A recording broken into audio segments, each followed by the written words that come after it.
Hello, wrestling fans. Happy New Year and welcome to episode 182 of the We Can't Wrestle podcast. Nate Maxson, your host, here with you, and we hope everybody had a happy New Year, happy holidays, all that. Now that all that BS is over with, it's time to get back to business here at the We Can't Wrestle podcast. I am joined so far this week by my brother Aaron. Hello. New Year, same me. That's my New Year, same you, yeah. And the big Labruski, Mark Brew. Hello, everybody. And we are continuing our journey from last week where we did our dream rosters. Aaron and Mark did theirs last week. Mark had 2003? Yeah. And Aaron had 1986, so quite a convergence there.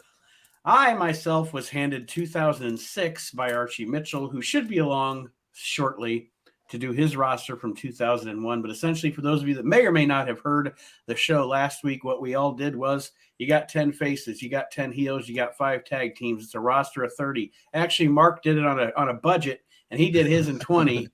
But I got the year 2006 to build my dream roster. We're allowed to use anybody from any promotion as long as they were an active wrestler that year.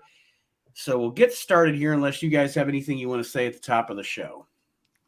Can I propose on 187? We do some random outlandish stuff about, crazy deaths in the business and stuff. Yeah, that'll work. Yeah, crazy deaths, 187. Let's talk about the way we're doing. What is this episode 186? You said? No, this is 182. Oh, okay. So in 5 more episodes, we got time to prepare. All right. No Benoit though. No. That one's been done. That one's been done to death. That's the Montreal screw job of murder. Yeah. Okay. I'm thinking more like Gino Hernandez and stuff like that. Okay. Yeah, I'm blocking Benoit. So I will ask you guys: do you want me to do face heel, or just faces then the heels? What do you want me to do? Run with it how you feel. It's your show. I'll do the faces, then I'll do the heels, then I'll do the tag teams. All right. So again, like I said, everybody, I got 2006. Well, let me ask this real quick. Mm-hmm. Is it like your order? Like this guy's my top face, and then down? Kind of. Not necessarily, but kind of. Okay.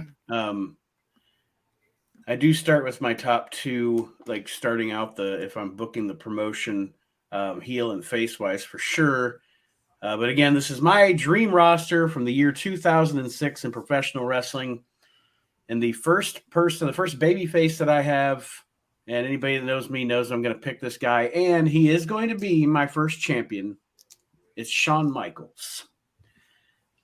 Shawn Michaels, 2006. He's a veteran, but he's the clean Shawn Michaels. He's having that second career of his, and he is going to be my champion because he's going to be able to, I think, work with the younger guys, and he's going to go out there every night and have a great match.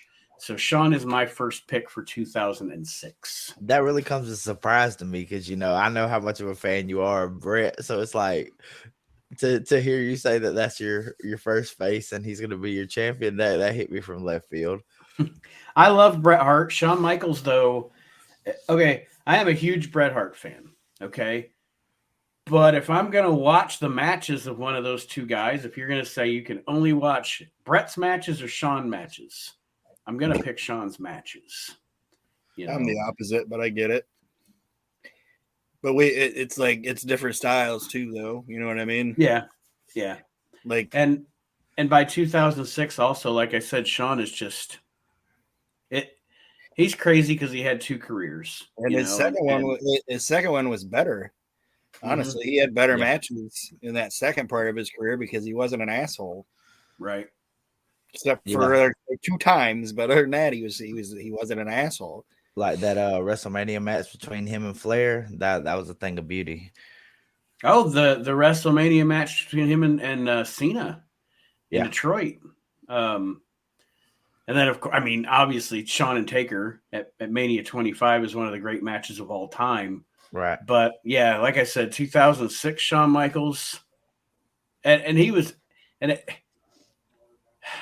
The other thing about this era Shawn Michaels too is it was fun to watch him cut loose. You know, like the DX stuff, man. He was just having fun. He was just loving life, having fun, enjoying his career. You know, it is. Yeah, and that DX thing, that got how do I say it? Like that got I think it got shit on more than what it should have. You know what I mean? Because they were like, oh, they're doing this and it's cornball, and it's like, well, they're not 25 years old anymore. They're Right. dads. They're doing dad jokes and shit like that. You know what I mean? Yeah. If they would have went, and I don't get too into the weeds, but if they would have went out there and did like 1997 DX, it wouldn't have worked. I say this is dumb. These guys shouldn't be doing this. Well, and yeah, like you said, they were older, so they're not rebelling now. Yeah, they're just having fun. Yes. Shitting on Vince McMahon and his stupid Spirit Squad. Yeah, or even if you would have went to them and said, we want you to do what you did back in 1997, Shawn Michaels is like, I'm not going to make fellatio. Right. I got kids. You know what I mean? It's like, I have children now. I'm not doing that. Yeah, and that incarnation where they were doing that with Vince talking about how he liked cock and all that was hilarious. Yeah. My next babyface on my 2006 roster, another one of my favorites, and at this time he was. I mean, I don't know when you can even say this guy didn't have a peak. He's always been good. Shelton Benjamin is going to be on my roster in 2000. Great performer.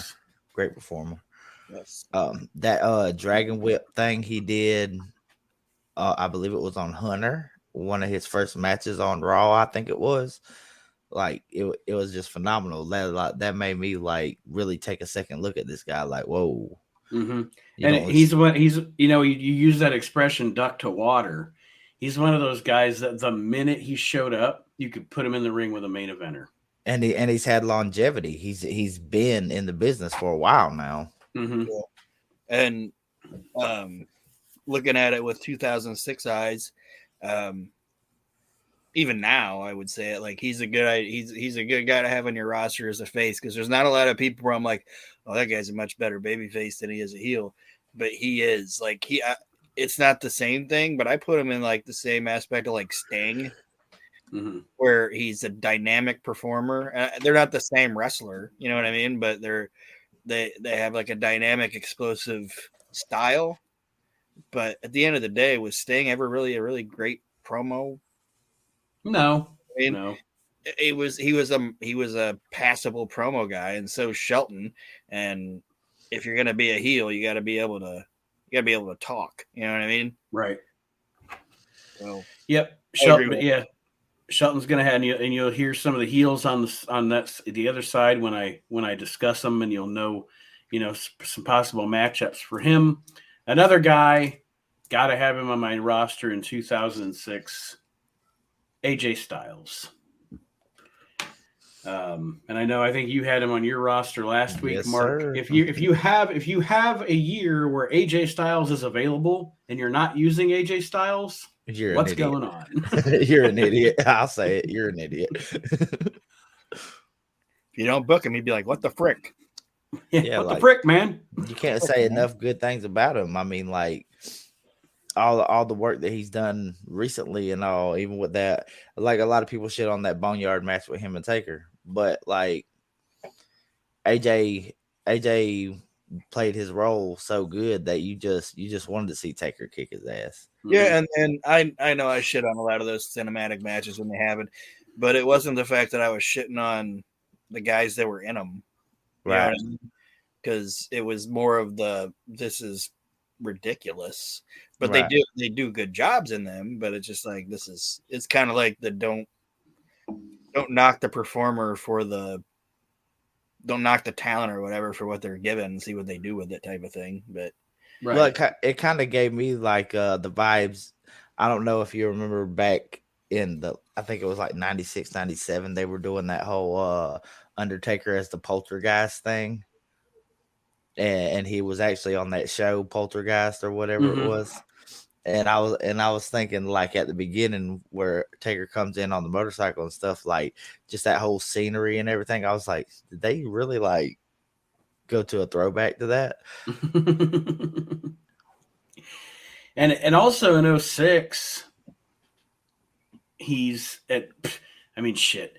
He's fantastic now in his 40s, but he's still in his 20s, and I've still got, if I'm booking this, I've got a guy who's going to have a lot more years left in the tank. Yeah, and he's young enough into his career too that if you did want to flip him, you could flip him.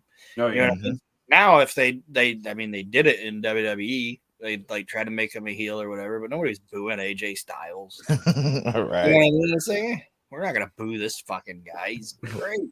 He's gonna come out here and give us a fucking show. There's no reason to boo him. The fourth baby face on my roster, Rey Mysterio. Great choice. I had him as well.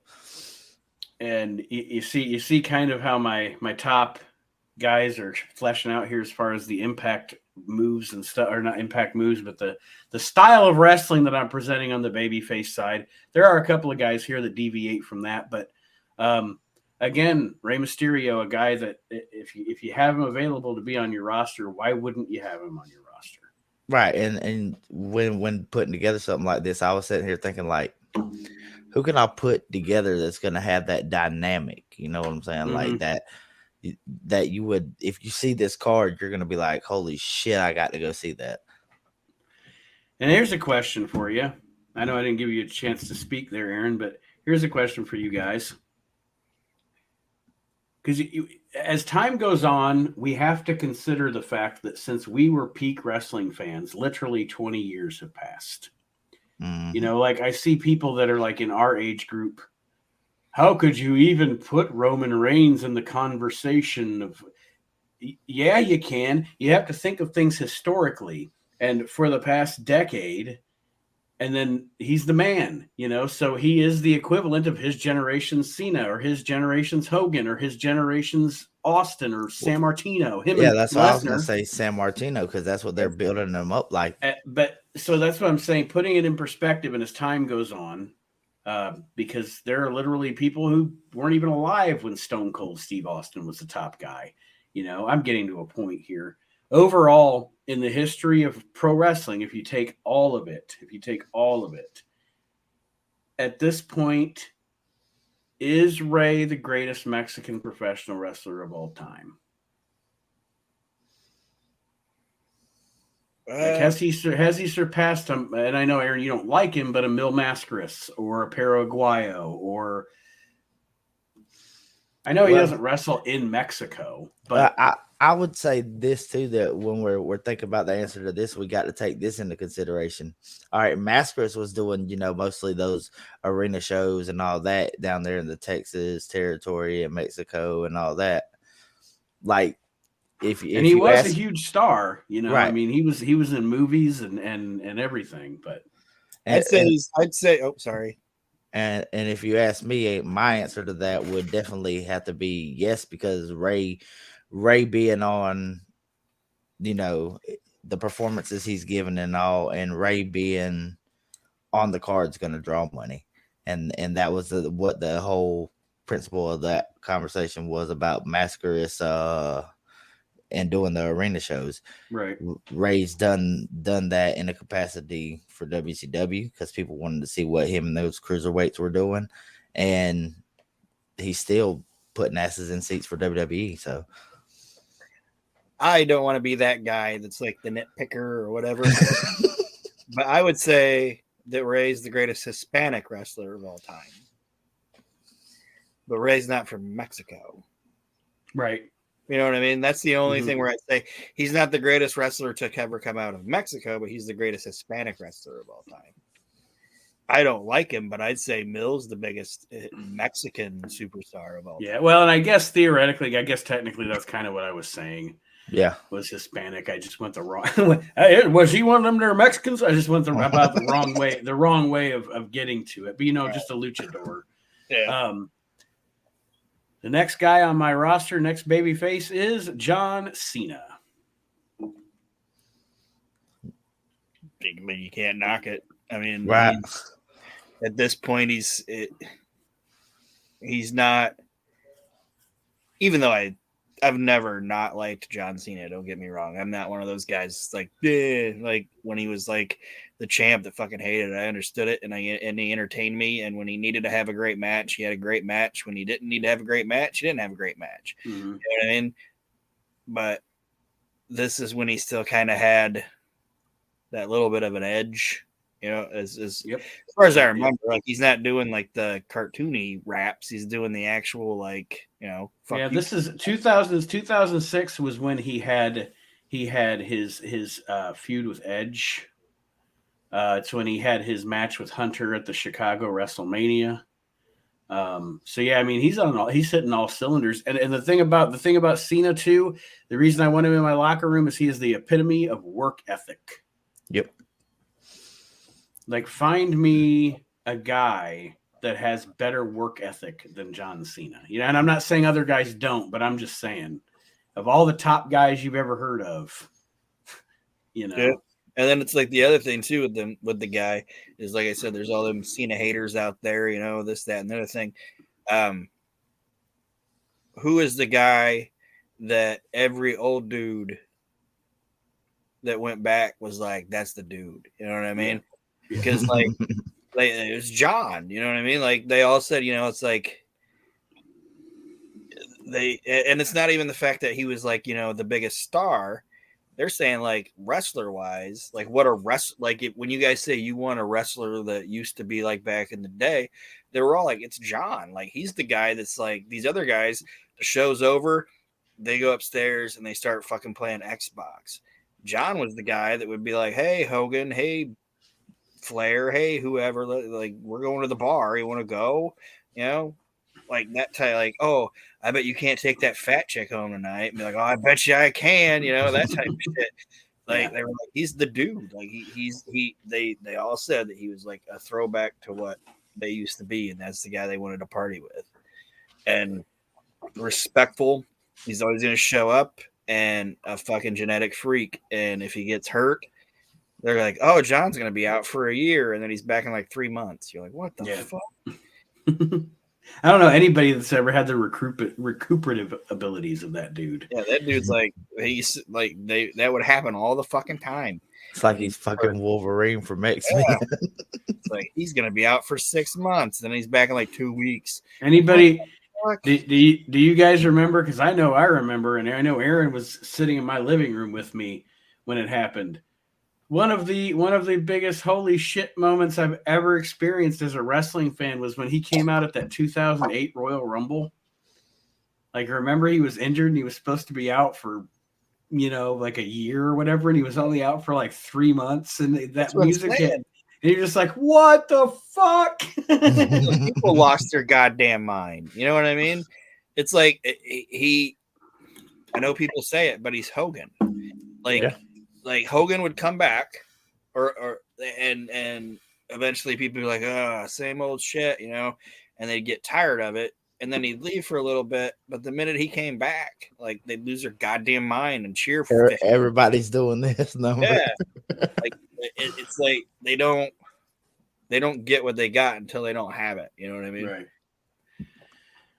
My next baby face on my roster is The Undertaker. 2006 Undertaker. I mean, there's not a bunch to say. You know, we've talked about Undertaker in probably 75% of the scenarios that we cover on this show. We talk about Undertaker. 2006, he's going to be a great veteran to have on my roster. I can lift him up and be a champion, or he can put over some of my heels because he loses nothing by losing. But you can also put him up there as your champion if you need him to be, or in the main events. So yeah, I mean, it was a no-brainer to have Undertaker on my roster. That's when he was doing the American Badass gimmick too, wasn't it? No, he did the American Badass gimmick in the earlier 2000s. By 2006, he's back to Deadman. At WrestleMania that year, he wrestled Mark Henry. So no. But yeah, like I said, we didn't need to elaborate on him a lot, but he's definitely somebody that I want to have on my roster in 2006. Well, you want to have him in your locker room too, because he'll keep shit straight back there for you. That's right. That's right. The next baby face on my roster is one of my faves of all time, and I'm just going to put him on the roster just because I think he's that good. He's going to have great matches. He's going to be a great baby face. I could even make him somebody's buddy or whatever. It's Ron Killings. Oh, yeah. Yeah. Got to have R-Truth. He's another guy, too, that I said, like, you could flip him if you needed to because, like, he's better. He's more, I don't want to say even more entertaining, but he's great as a babyface because he's a live crowd guy. Like, he's a house show wrestler. Yeah. But his heel work is just as good as his babyface work. You know what I mean? It's just a different animal. But yeah, he's the guy that, like I said, he's your house show wrestler. Like if you don't have, he's gonna have fun. He's gonna get people off their asses. Have him open your show. And if he loses, he loses. If he wins, he wins. That's why his career is so fucking long in the WWE and the WWE. Plus, everybody likes him. You know what I mean? Yeah. Right. That company probably be pissed if they were like, "Oh, we shit can Ron." They'd be like, "What the fuck? You did. What never do to anybody?" He's comedic gold. Like when I went to that house show down there in Tallahassee, they had Omos answer his open challenge, and he was telling Omos that he was his dad, and he tried to introduce him to his brother, Little Jimmy. Hilarious. The whole freaking arena is just dying laughing. You can't not have somebody of that caliber and not use them. Mm-hmm. I know we're talking about like trying to look at it with 2006 eyes or whatever, but some of these guys are still going, so it's kind of hard not to like talk about them now, But through that whole like shitty Vince McMahon humor or whatever, the funniest thing to me was when he would just interject himself in shit that had nothing to do with him. Yeah. Like, that shit, I was like, that's funny. Pop there. Well, who else has ever made Brock Lesnar break? Right. Fucking made Brock Lesnar laugh on camera. That's hard to easy for Ron to do, but hard for anybody else to do. My next baby face is going to be, obviously he's going to play I don't want to use the word, not underneath, like he's underneath, but he's going to be a sympathetic baby face a lot of the time, but he's also going to have the ability to have some really great matches with some of the heels on the roster, and it's Jamie Noble. Great talent. Tiger Mask. Yeah, I'm definitely going to have Jamie Noble on my roster. At some point, he's what am I going to say? He's never going to have a bad match. He's a super pro. As I bring in younger people, he can be a great trainer. Yeah, along the line, you could even heel turn him. Yeah. The upside for Jamie, I mean, unfortunately, at this point, if I'm thinking about it, like Aaron said in 2006 eyes, and I've drafted this roster for 2006, I don't know by the end of the year that he's going to have to retire, but I'm going to get at least that one good year out of Jamie Noble on my roster. Yeah, like you can have him do the whole white meat babyface gimmick, and then turn him into a southern speaking. But heel. I guess I'm wrong. He didn't have to retire. He was a couple of years after that, wasn't he? When did he retire? Because he did the shit with Sheamus. When was that? 2009? I'd have to look it up, but you could still get years out of Jamie. And I don't know why I thought he had to retire in 06. And I don't think Jamie had to retire. I think Jamie decided to retire. No. December 11th, 2022. Well, yeah, he just had his last match, but he stopped. I think it was just he just decided he didn't want to work anymore. Okay, I don't know why. Maybe I was thinking of somebody else. That was November 10th, 2009. Okay, yeah, 2009. Because I know he did the deal with Sheamus. That came into my head. That was like his last deal that he did. But anyway, Jamie Noble's on my roster. Next babyface, 2006, Rob Van Dam. one of a kind. Yeah, I mean, it's kind of like what you said about AJ. Like, if you can book the guy, why wouldn't you? You'd be dumb if you didn't. Right. And then it's like you got already possibilities, but with him and AJ or him and Ray, like tear the fucking house down matches.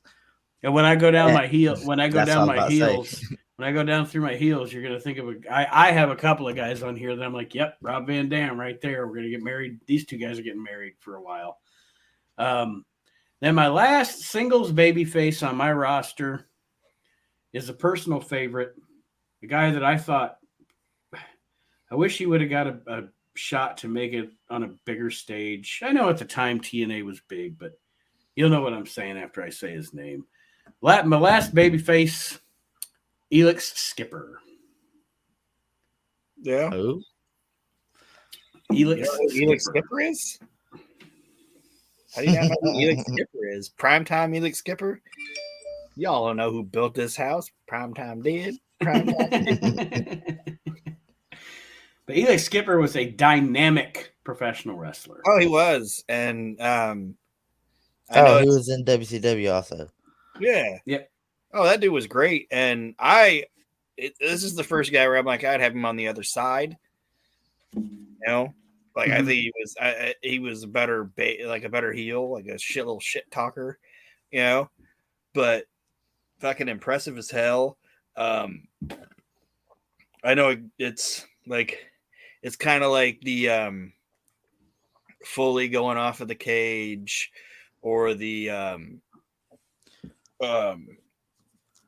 like Raven getting hit with like the chair when he's in the crucifix thing, or even Brian Lee getting knocked off the scaffold through all the tables. It's like overplayed like clips. But that fucking where he fucking run like tightropes that cage and hits that fucking Huracan Rana or whatever off, that's fucking insane. Mm-hmm. Like, Mark, I don't know if you ever saw that in TNA, but you gotta look that fucking spot up. Like, you could probably just YouTube Elix Skipper cage spot and see it. And you're like, that guy, that should have fucking ended horribly. You know what I mean? Like, nobody should be able to do that. And it was fucking nuts. And I don't know why that guy didn't have a longer career or a bigger career. And I don't know why he never made it to the WWE. I don't know. I don't understand. I don't know if he didn't want to, or if he just whatever, but I've never heard anybody go, oh, Elix Skipper was a pain in the ass in WCW. You know what I mean? Like, some of them younger guys hear about, like, those, they didn't like some of those filthy animal guys, not filthy animals, the other guys. The fucking New Breed? No. Damn it. Like O'Hara and Jindrak and Palumbo. Those guys in the locker room didn't like those guys because they natural born thrillers. Yeah, they had big heads because they got in there quick, you know. But you never hear that about Elix. And I just think, like you said, that dude didn't get a good break in that business. At one point, didn't they pair him with Lance Storm and he was part of Team Canada. Yeah. Right. Like, he had a good little run in WCW, and they treated him right in WCW. And he was in a tag team with Chris Daniels in TNA. Yeah, it was like him and Low-Key and Daniels. They were Triple X. And it, like I said, solid, great little wrestler. And I don't understand why I don't think he ever worked for the WWE. Not even in the WWE purchase. I don't even think he got bought up. Well, now we will start my heel roster here for my 2006 wrestling promotion. And, of course, my top heel, it's 2006. My top heel is Triple H. Triple H, Shawn Michaels, Triple H, Shelton Benjamin. Imagine 2006 Triple H versus 2006 AJ Styles. Sheesh. You could even pit him with Van Dam. because people can say what they want. People and they actually have changed their tune a lot now. As time is a weird thing. If anybody that lived at the time or was a big wrestling fan, what is this, 17 years ago, when in 2006, we went through that whole period where it was all Hunter's only the top guy because he's Vince's son-in-law and blah, blah. Fucking, first of all, bullshit. Second of all, I dare you, probably other than I dare you to tell me a guy in the year 2005, 2006 in professional wrestling that you could say, okay, yeah, that's the guy. That's the guy in the business. And I'm not saying he was my favorite guy. I'm not saying some of these guys probably weren't in some ways left or right better than him. But overall, as a performer, when he was the top guy, he really was the top guy. And he was. And and part of it is work, and he wanted it. You know what I mean? It was drive. I hate the fact that people think, oh, he just got with Steph because he wanted to like enhance his career or this, that, and anything. No. But also, he was a guy that was sure enough of himself to be like, my character wouldn't do that, or I'm not gonna do that, or you know what I mean, or I'm not putting that fucking guy over. Are you serious? Right. It's like when Steiner showed, like it was before he showed up in what, 02? Yeah, like Steiner shows up and Triple H fucking like leading up to that and fucking Super Bowled all over for that guy, and they had that one fucking match and it was shit. You know what I mean? And it's like, well, we still got to get this second one out of it, but it's like, no, I'm not fucking doing that again for this fucking motherfucker. Right. You know what I mean? Like it's just, and also at the end of the day, people be like, oh well, he just put him over this guy, or they just put him over that guy. It's like, well, he is also instructed to go out there and beat that guy. You know what I mean? Right. So he was doing his fucking job, and he was doing his job at a better level than a lot of people. Mm-hmm. Yeah. And I like you said, now people look at it differently now, looking back on it, but he was fucking entertaining, and he was at one point he was the best fucking heel in wrestling. Right. And like I think that's a good choice also, because he could be ambidextrous. Like at this time with Hunter, he could do something comical and make you love him, and then he could take out the sledgehammer and get cerebral, and you want to boo him. So I mean, my next heel on my roster, 2006. To me, at this point, he was pretty much, I'll say, peak Samoa Joe. Great choice. 2006, I think, is when he was at his peak. Not saying again before that he wasn't good, or after that he wasn't great. But 2006 Samoa Joe, obviously he's going to, AJ, we've seen that. Right. But, how about a heel Samoa Joe against Shawn Michaels in 2006, or a heel Samoa Joe and The Undertaker in 2006, because Undertaker's kind of got the striking thing going on, by that point. I actually thought about John. Like, yeah, Joe and Cena, you could play up their history. Yeah, because they came through the training together and everything. Well, he had good matches with AJ and all. You could even put him up against Elite Skipper. Mm-hmm. Samoa Joe and Rob Van Dam. Barn so burners. Yeah, obviously the matchups that we just came up with, I got a good pull there for Samoa Joe. Yes. My next heel, because I am going to use him as a heel because I always preferred him as a heel. He's going to be as pompous as he could possibly be, and it's CM Punk. It's the straight edge CM Punk, as pompous as he can possibly be all the time, because that's my favorite CM Punk. It's not at my press conference. Yeah, he's not allowed to be at the presser.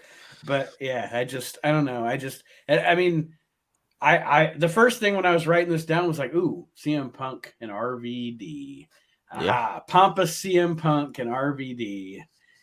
Imagine the weed jokes you could get out of that one. Oh And yeah, then especially with him being the straight great, edge too. yeah, that's what I'm saying. And then the great matches they would have against each other. But yeah, I'm definitely going to pull Punk for my roster in 06. That's a good choice. Yeah, like, he's supposed to have a confrontation with Rob Van Dam, but he doesn't make it to the arena, and he's like, "Oh, were you driving in with Sabu? Like, what's going on here?" But no, CM Punk is a good choice, and he is better as a heel because he's a heel. An asshole. Like, he's an asshole. Bill yeah. Brooks is an asshole. Like, and I'm not saying it as a negative thing. I'm saying like he's a prick, and he's a prick because he's honest. You know what I mean? Mm-hmm. And I'm not even saying that as a negative thing because there's people that think I'm a prick, but I'm an honest guy, and I'm going to tell you what I think. And you think I'm a prick because I was honest? Well, if it kind of cut you to the bone a little bit, the truth hurts. Like, so stop being that way. You know what I mean? Like stop doing that. If I look at you and be like, you mouth breathing motherfucker, like close your face. And then you're like, oh, it hurts. Be like, well, stop mouth breathing. You smell like onion powder.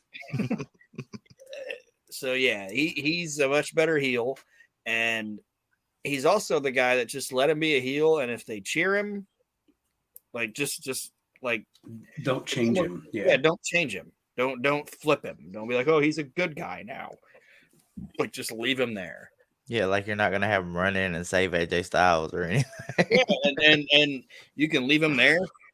And if you want him to have a confrontation with like, if you're like, oh man, I'd really like to see Punk fight Joe. You know, you don't have to turn Punk to have him fight Joe. You can just have him fight Joe because he's a prick and he doesn't want to hang out with anybody in the locker room. He's a tattooed white Bad News Brown. Yeah, pretty much. The next heel on my roster, 2006, is Randy Orton. Another guy that I have always preferred more as a heel, especially in his younger days. Yeah, in his younger days, yeah. Now it's fucking Randy Orton. You know, I know we're talking about younger days, but now it's like it's Randy.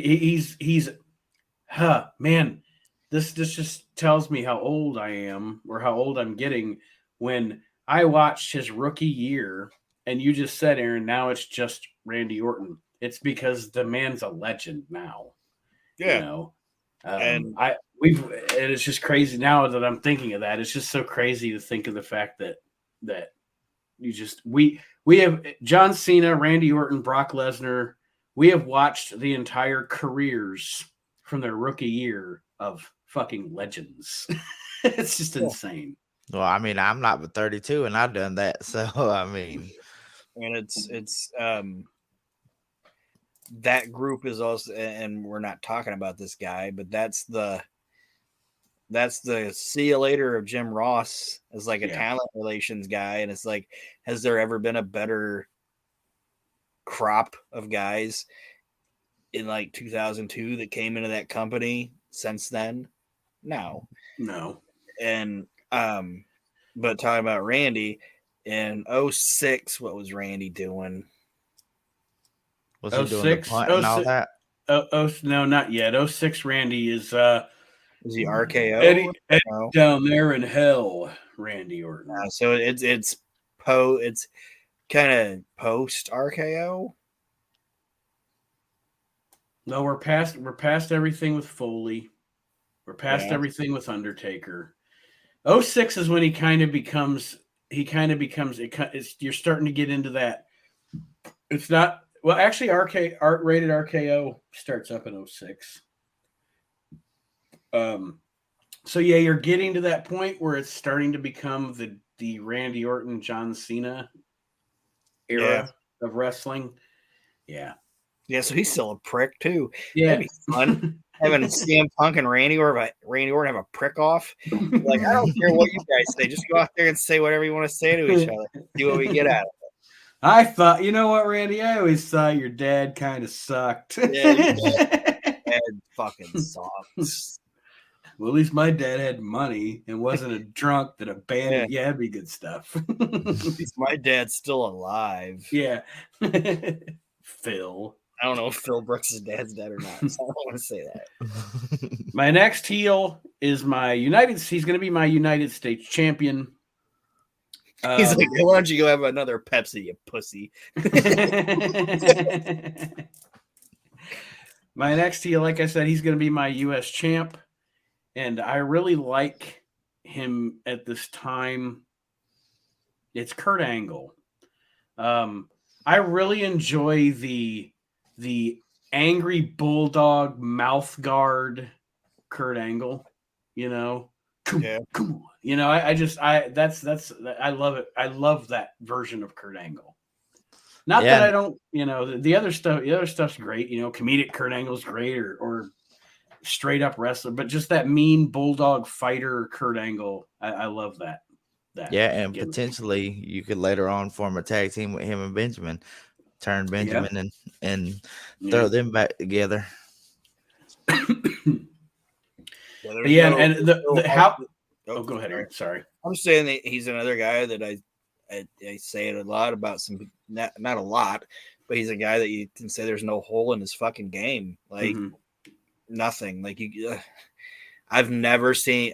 There's not a lot of guys you can say this about, but I've never seen Kurt Angle have a bad fucking match. Whether it was an hour or whether it was fucking 5 minutes on a Raw, I've never seen the guy have a bad fucking match. And he only hurt one guy his entire career that I know of. He broke Bob's arm, and he said that was funny because nobody take his moonsault because he was a kid and they didn't understand it and they didn't want him doing it. And then Bob was finally the first guy to like let him hit it. And Bob was like, first time somebody let you hit it, you broke my fucking arm. And kind of what I would envision, this is why I want him to be my U.S. champion. What I would kind of envision with him at this time is, you know, he has a thing where he lays waste to Jamie Noble.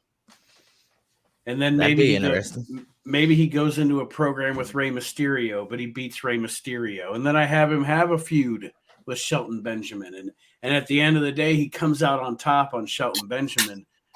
But then I take, like, I'm just using as an example, though, then randomly he has a match with Elix Skipper, and Elix Skipper's the guy that beats him for the title, like out of nowhere or whatever, you know, because then Angle flips out. And there's so much potential, you know, with this roster with Kurt Angle at that time. Yeah, or you could just have him go after those smaller guys like that and then eventually lead up to a feud with The Undertaker. Like, you want to pick on the little guys. You'd also, with the gimmick that he's running, do it this way. Like, he's United. You said he was the United States champion, right? It should be, or it shouldn't be, but you could do, I'm the United States heavyweight champion. I'm what we should be as a country, but all of you people are soft. Y'all just want everything handed to you. You know what I mean? Like you're all weak. You need to be like me. You need to be more aggressive and shit. Like, I don't know if that makes sense or if that sounds dumb or whatever, but it's like, I think that would be kind of a cool thing to do with it too. My next heel, William Regal. Can't go wrong there. Solid performer.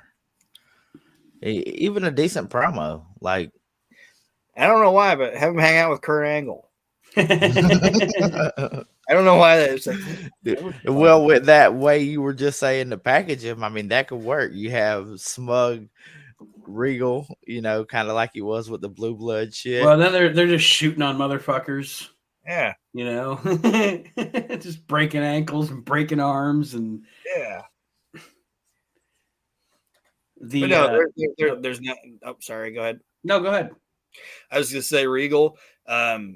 He's got a couple years left, right? Yeah.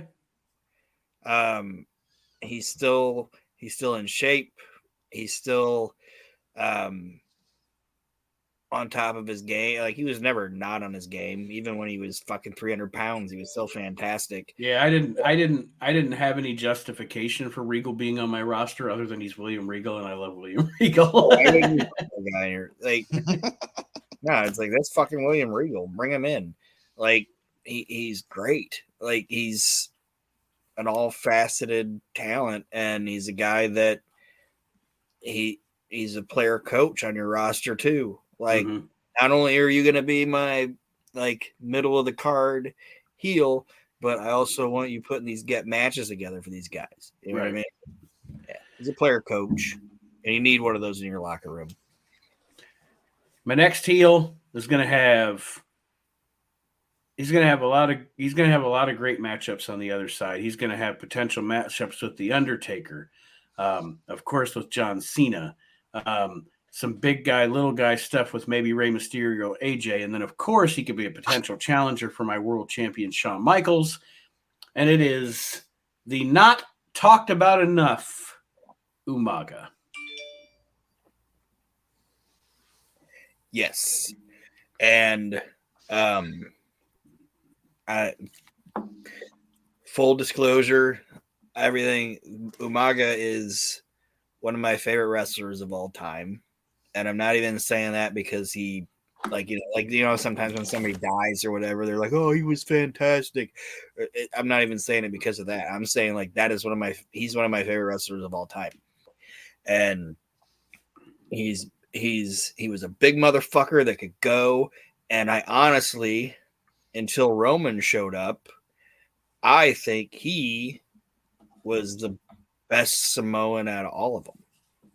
I really do feel that way. Yeah. Like, and I'm putting that over Rock. You know what I mean? And I'm not talking like, entertainer wise. I'm talking like bell to bell in the ring. I don't think there was anybody better than him until Roman showed up.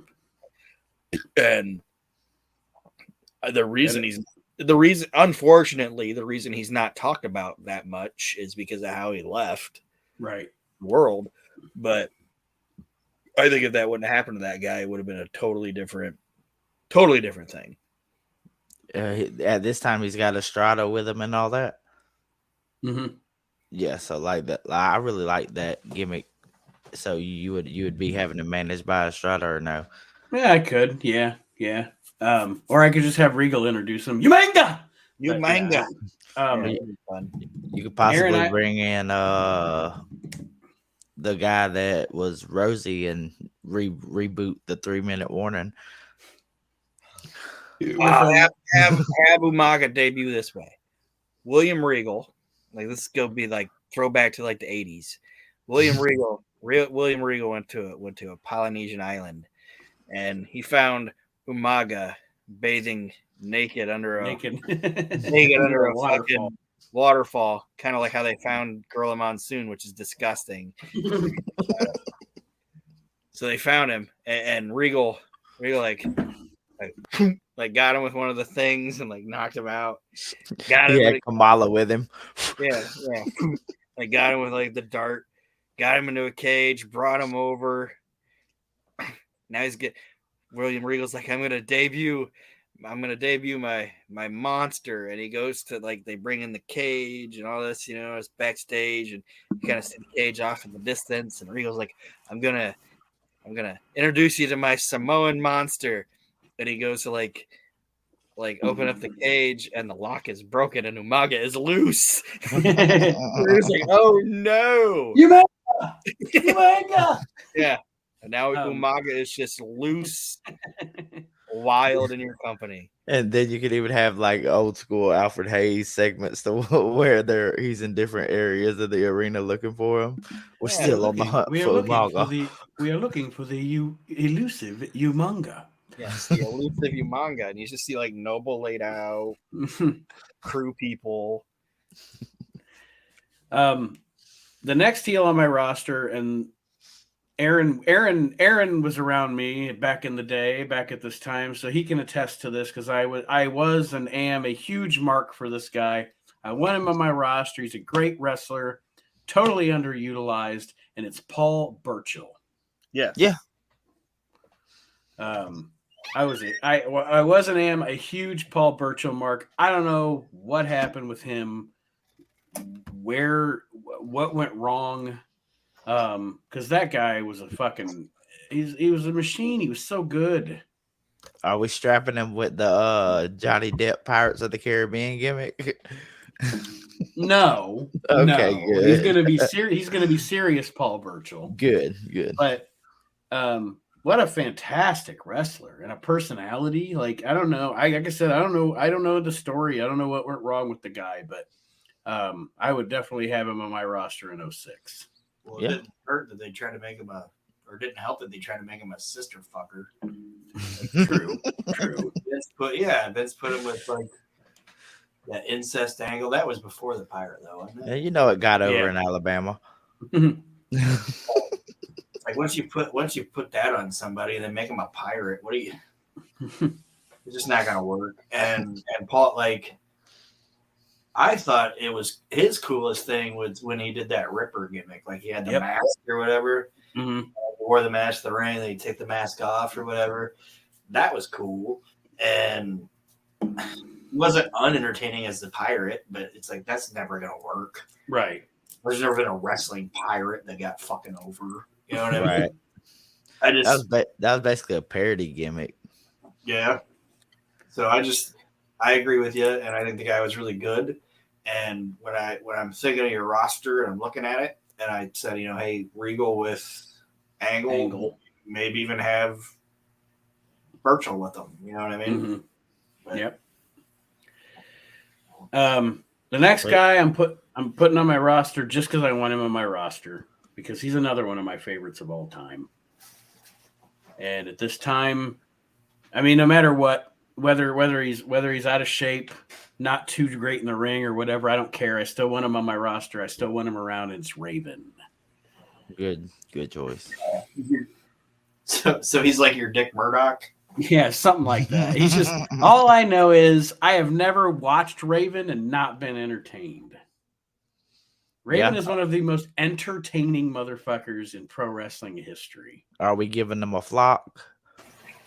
Maybe eventually, but no. I mean, he just even if he doesn't wrestle a lot, and I put him in the booth or I put him as like somebody's second or something, I want Raven on my roster. And when I said the Murdoch thing, it was like I wasn't trying to compare him to Dick Murdoch, but I'm just like it's like when they brought Murdoch in '96 and just had him on the road.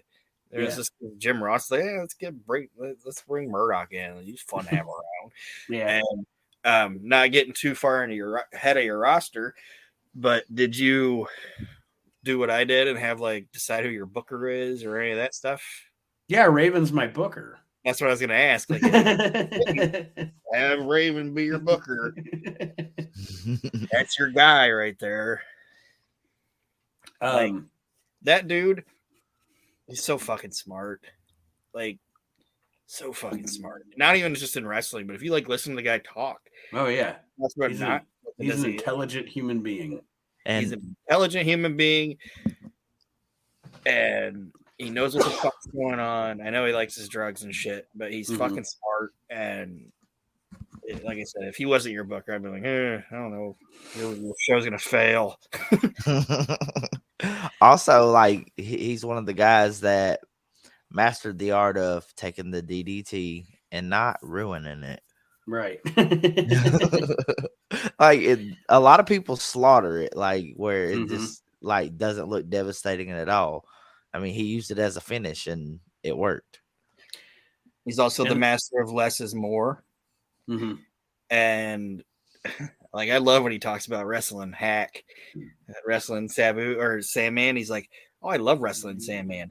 He's like, Sandman falls off some shit. Then he falls off some shit. Then he takes a bigger bump. Then he falls off some shit. And then I DDT him and I win. Like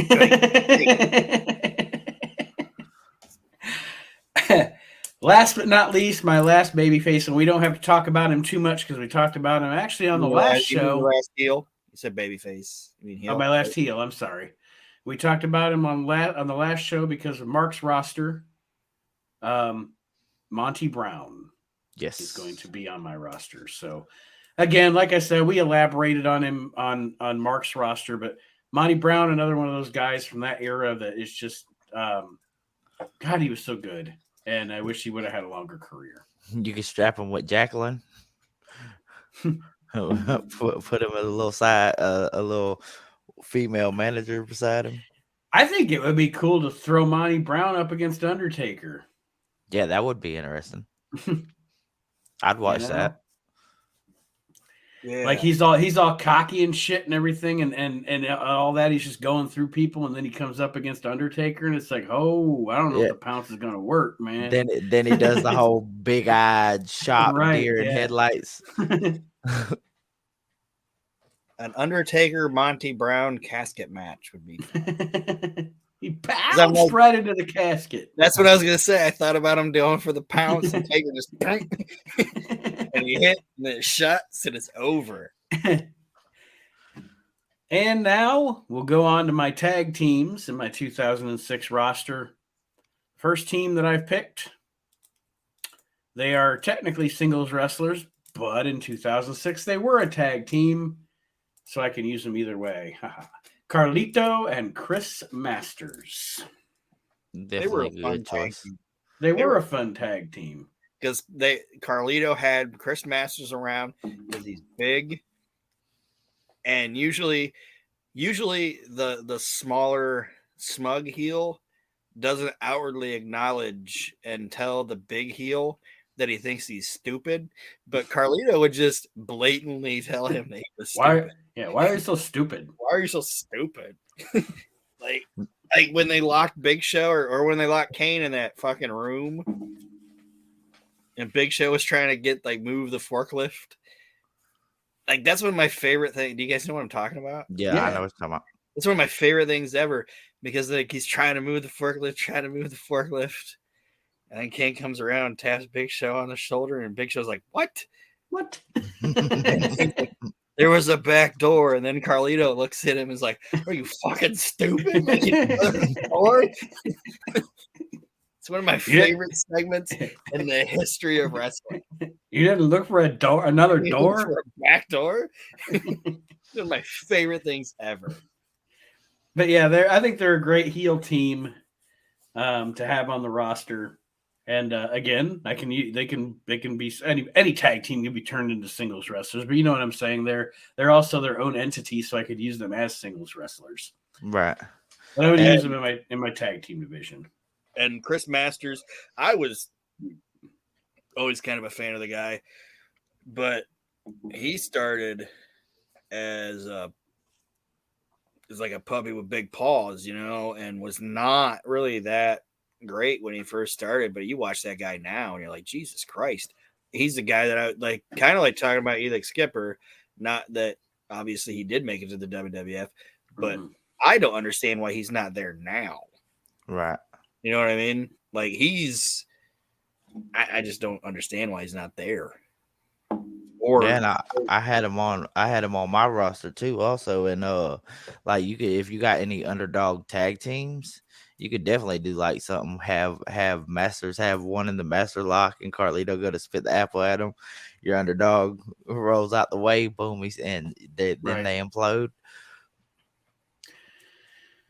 My next tag team. That's a great thing too. Like, okay, now they implode, like he spat the apple and accidentally hit him. Masters gets mad because you've been calling me a fucking dolt for like 6 months. And now you just spit apple in my face. And then the next week they go to have a confrontation. Carlito takes the apple. Fucking Masters grabs the apple and just smashes it with his hand. He just crushes the fucking apple right in front of him. Carlito be like, that's not cool. That's not cool. Go on down to the back. That's not cool.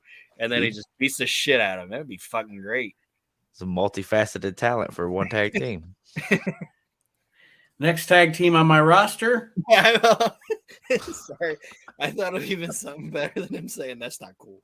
Like, Masters grabs the apple and smashes it, and then Carlito's just like, that's not good. or he could be like, that's cool.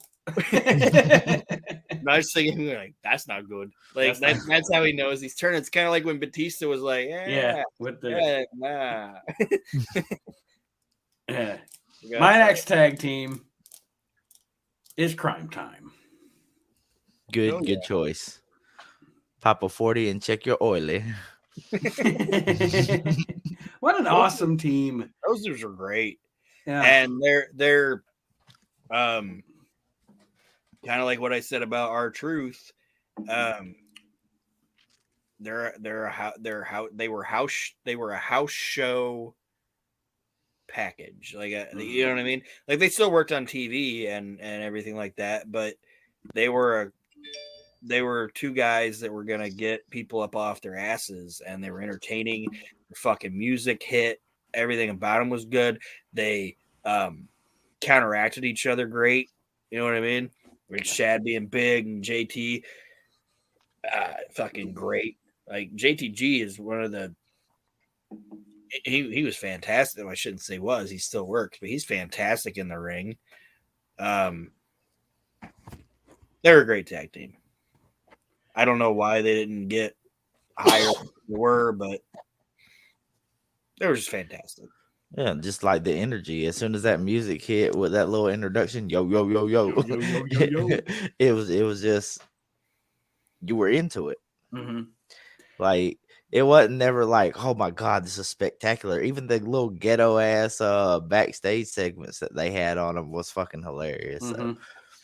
And ultimately, WWE didn't do it right, but I would have done the same thing they did eventually. I would have turned Shad heel, because Shad can be a monster heel too. WWE didn't do it right. I don't know how they screwed it up, because they're really usually good.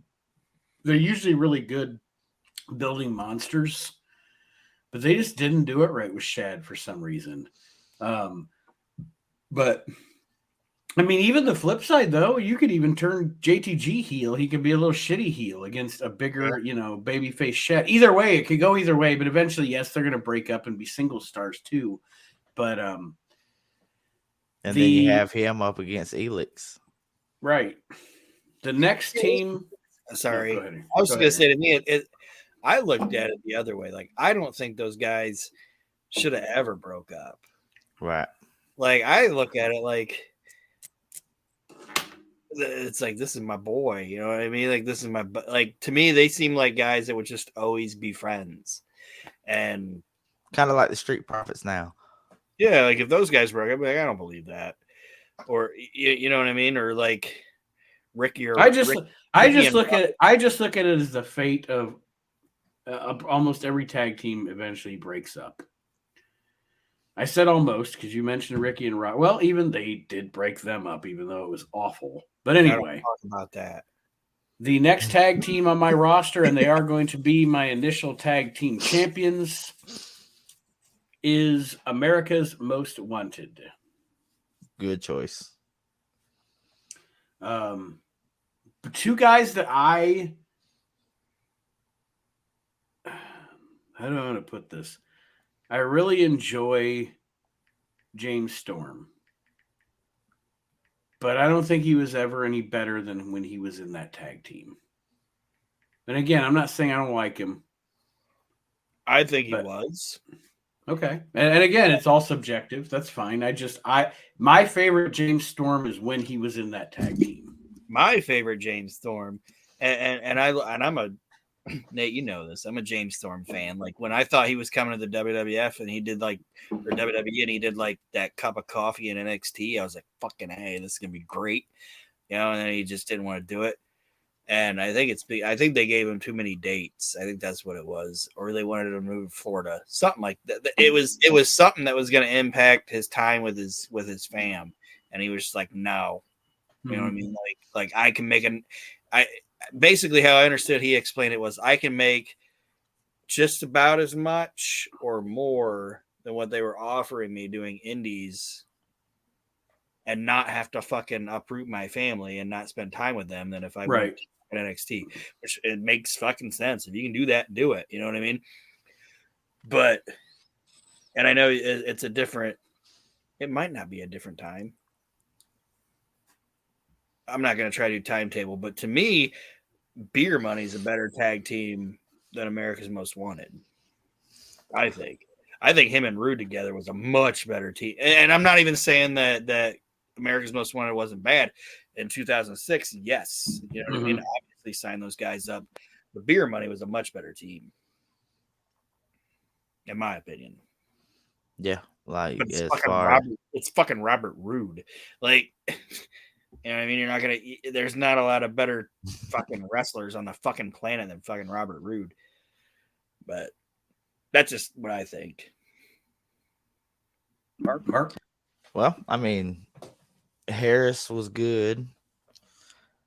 I have to agree with Aaron on that one though. Like Beer Money to me is the better, but I mean I can see why you picked them. There's no question that as far as in ring talent, those are gonna be, draws for your house because they know they're gonna see one hell of a match. Yeah, and that's what I'm saying. Like I'm not saying that in 2006 I wouldn't pick them because you don't have Beer Money in 2006.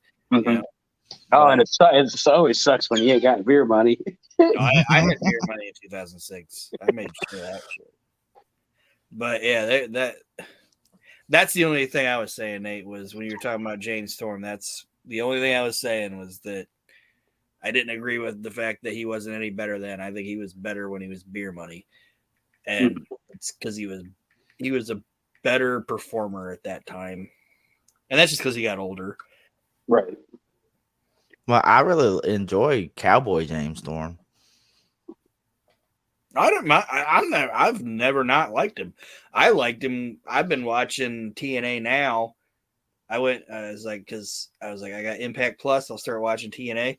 He's one of the more entertaining things on TNA right at the beginning of it. Right. And him and Wildcat. And it's 4 years after this, but in 2002, him and James Storm and Chris Harris are having like fantastic matches with Brian Lee and Wolfie D. Like it's all good shit, and I'm not knocking that team. I'm just, like I said, I was just saying that I like Beer Money better. Oh, and I understand. That's great, and I just like I said, at this time, like you said, Aaron, at this time in this time frame, I don't know. It's just you look at the tag teams around the world, and those two guys were probably one of the top 3 tag teams on the planet. They were, and in a couple of years, Chris Harris is going to really let you down. Yeah, no shit. Man, what was the name they gave him in WWE? Does anybody even remember? I think it was Braden Walker, wasn't it? Braden Walker, yes. And that wasn't his name. Wasn't the fucking reason it didn't work? No. He showed up fat. It's like, what are you? What happened to you? You look like a melted candle. I was about to say, you look like a crushed milk jug. Yeah. Look like Danny DeVito played the Penguin. But he showed up fat and out of shape, and it was bad. Well, my next tag team, the second to last tag team. Told him, settle down, Wildcat. Who was that on ECW that said that? I can't remember. I don't remember. I'm gonna have to look it up. But somebody on TNA, like, he popped off, and they're like, "Settle down there, Wildcat." And you could just see in his face, and he's like, "I'm done here." Like, he just fucking killed me. Go ahead, sorry, Nate. My next tag team, second to last tag team. They're not going to let me down. It's the Motor City Machine Guns. Yeah, they definitely are not letting you down. Both of them can still fucking go. And Alex Shelley is actually my favorite one out of the two. Yeah.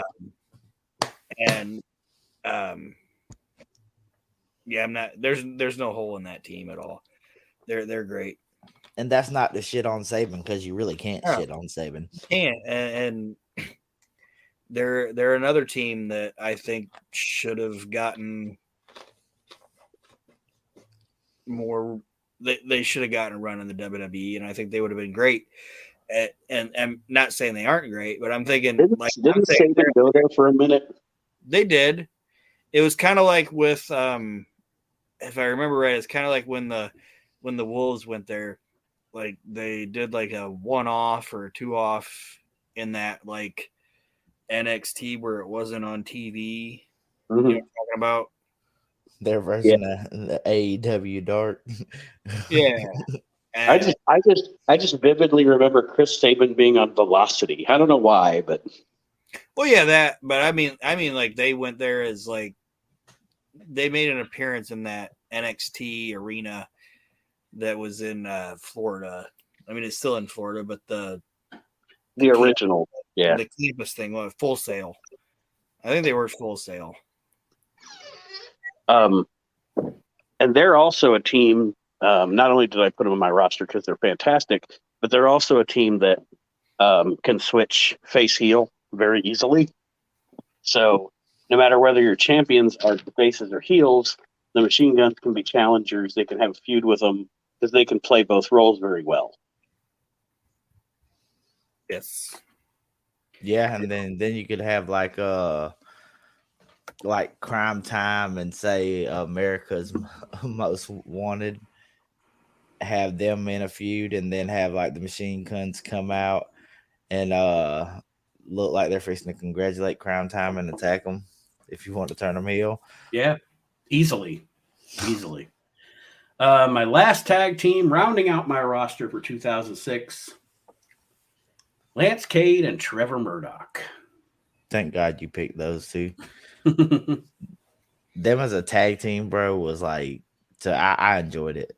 Oh, they were so good. Lance Cade, Aaron, you may say this is sacrilegious. You may say I'm blaspheming, but Lance Cade had the potential to be his generation's Barry Windham. Oh, I'm not gonna knock that. That dude was really, like he was great, and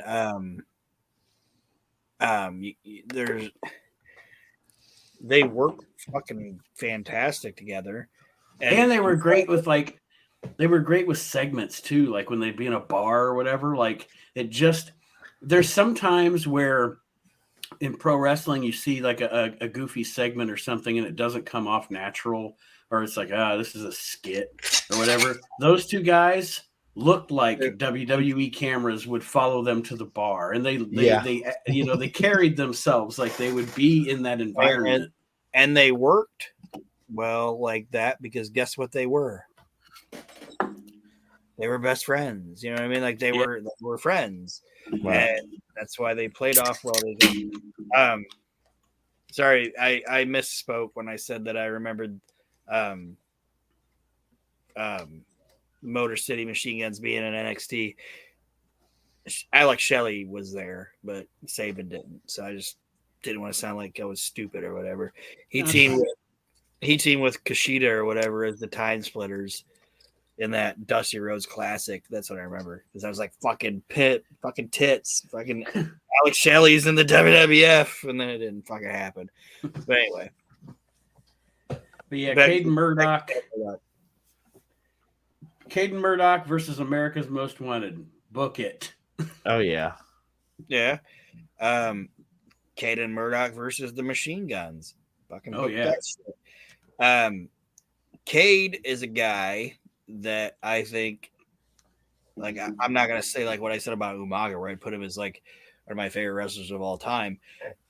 But I think if he would have not had the problems that he had, like his career would have been.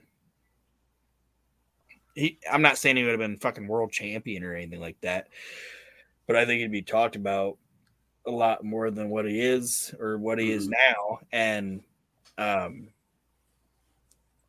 just don't know what happened to the guy. Like I don't know. I don't know what his personal. Didn't he die?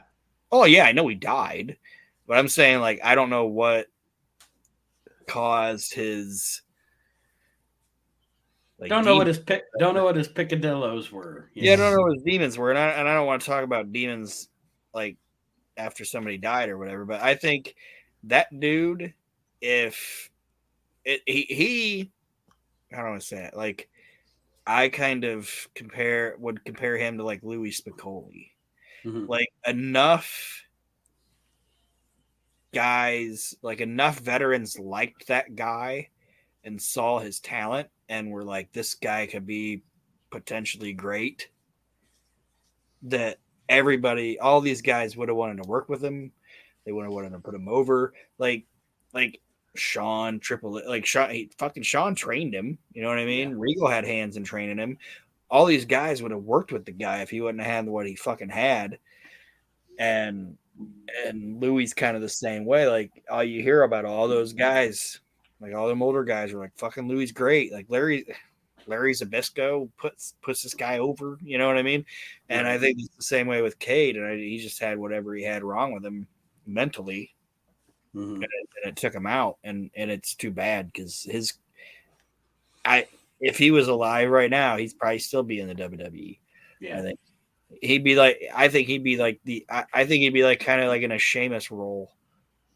You know what I mean? Like he's not necessarily going to be your main event guy, but he's going to be a solid performer on your roster. And if you need him to be a main event guy, he'll be a main event guy. Well, I mean, not in the sense of, both passing, but I would say he had potential to be, this generation's Kerry Von Erich. Like he was talented. Yeah. And Trevor still is, he's still out there rocking it. Even if it's a one-off, you can still bring in Team Canada and put them up against them. Perfect pair. Well, that, ladies and gentlemen, is my roster for 2006. I hope you guys enjoyed it. When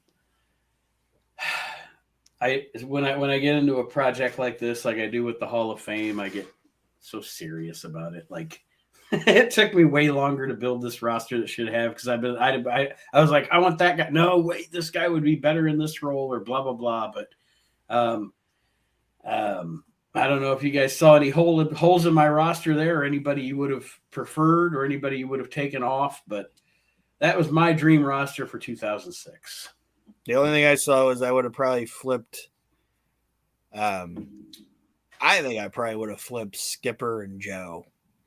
It's the only thing. Okay. I mean, it could work either way. So yeah, I see what you're saying. Like when I don't really. You're right though. When I think about it, I don't really have any little shit heels. Yeah. On my roster, I have Punk, but he's not a shit heel. He's just an asshole.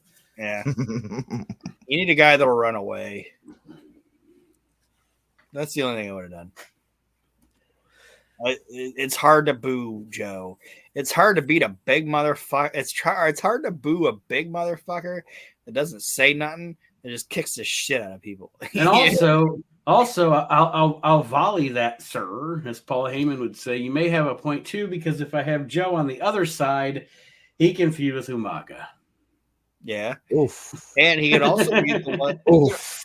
He's also the one guy on the roster that CM Punk will not be a prick to. Hey, I will not try to bully Samoa Joe.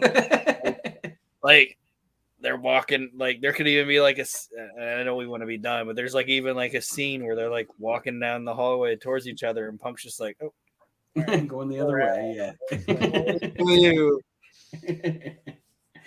anyway. Punk's like, oh, hey there, Umaga, hey. But anyway, well, guys, let's flip those guys. Thank you for indulging me. And Mark, any parting? Didn't show up.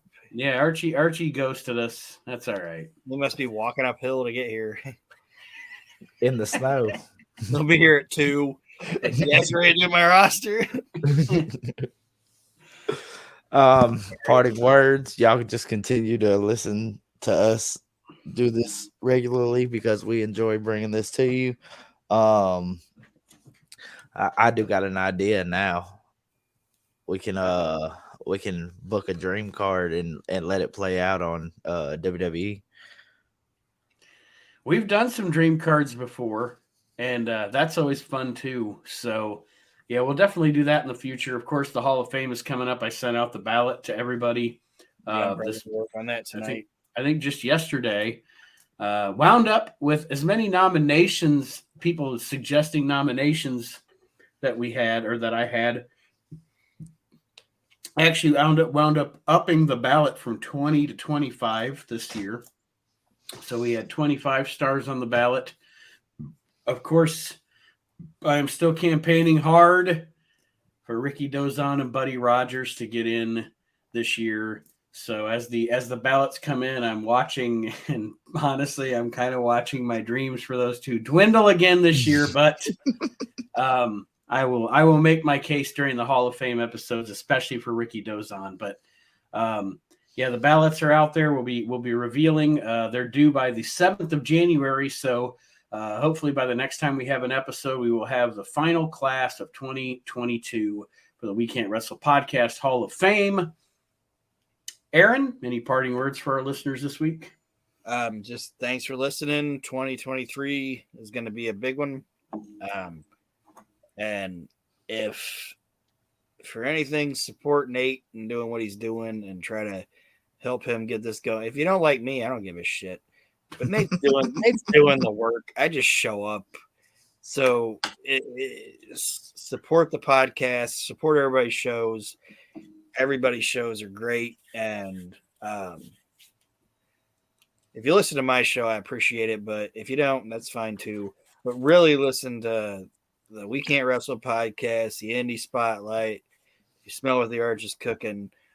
All those guys do a great job. And also Reliving the Extreme. That's my baby. That was my idea. And I'm not patting myself on the back. I'm just saying that's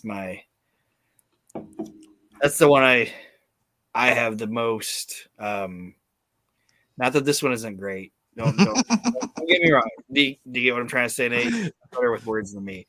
That's the one that I feel is my baby, and it's usually about 90 minutes of nut but pure humor. Yes, it's a great show, and all of them are great. But that's the one that I want to put over the best because that's the one that I have, the one that's nearest and dearest to my heart is the Reliving the Extreme. So listen to that. And if you enjoy that humor, then jump off onto these because everybody's shows are great. So just listen to it. It's wrestling podcast. Best kept secret is the We Can't Wrestle Podcast Network. And just to put it in perspective, this week's edition of Reliving the Extremes name is Diddlefinger. So there you go. And if you need to know anything, just look at the title, Old Diddlefinger.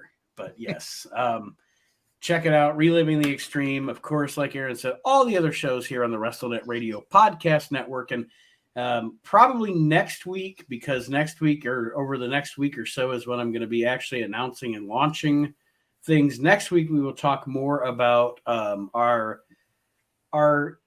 journey into more of a video space as far as YouTube and Twitch, and also something coming up with Patreon as well. And if you're listening to the show and you're part of either the Reliving the Extreme or WrestleNet Radio Podcast Facebook groups, get out of them and join the We Can't Wrestle Podcast Facebook group, because that is going to become the WrestleNet Radio Podcast group, and that will be our center. Just putting everything, streamlining everything into one location. So that being said, thanks guys for joining me. Thank you listeners for supporting and joining us. 2023 is going to be a big year for the network, and I'm very much looking forward to it. And I guess at some point we'll do Archie's roster when he decides to show up and do the work. When he gets out that blizzard he's stuck in right now. But for Archie Mitchell, for He's Aaron like Maxson. He's like the Jeffersons. Trying to get up that hill. And he also knows that beans don't burn on the grill. Yeah. Burning his beans, trying to get up that hill. We'll see you next time around, everybody. Have a great week. We'll see you next time on the We Can't Wrestle podcast.